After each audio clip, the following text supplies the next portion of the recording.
Gladhen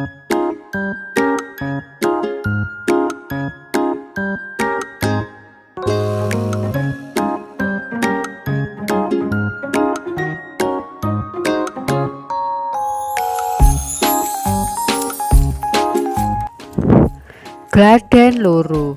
Nulis aksara Jawa.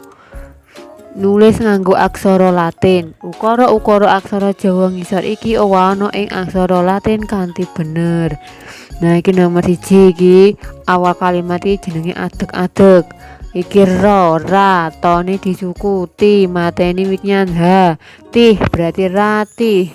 Bobone ditaling karo tarung malih bo. Cah-cahne iki dikei wignyan cah, bocah. Wah, so diwulusi terus sone dipangkon mateni es berarti wasis. Ratih bocah wasis. Terus iki tandane koma. Nomor 2. Sa, terus hone diwulu malih i.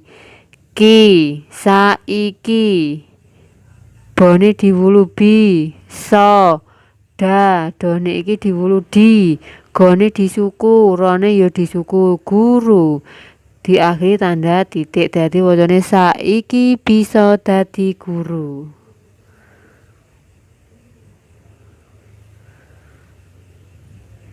Terus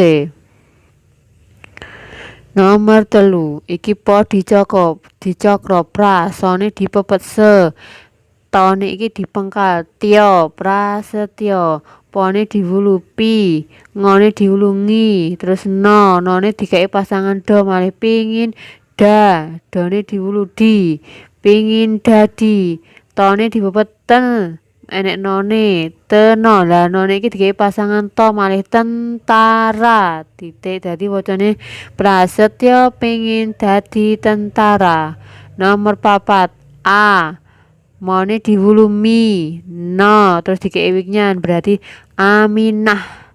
Da, done iki diwulu sijine berarti dadi, pone dipepet ra, wa, tone dipangkon malih perawat.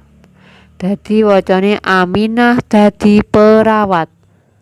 Nomor 5 a, pone iki dicokro karo diwulu berarti pri, terus lone diwulu li, terus ya, Aprilia. Da, di, pone iki ditaling karo tarung malih po, enek lone iki lone ben mati dikei pasangan wo, pul wan, none iki dipangkon malih pulwan. Dadi lek diwaca Aprilia dadi pulwan. Nah, ngono cah. Wacane cah.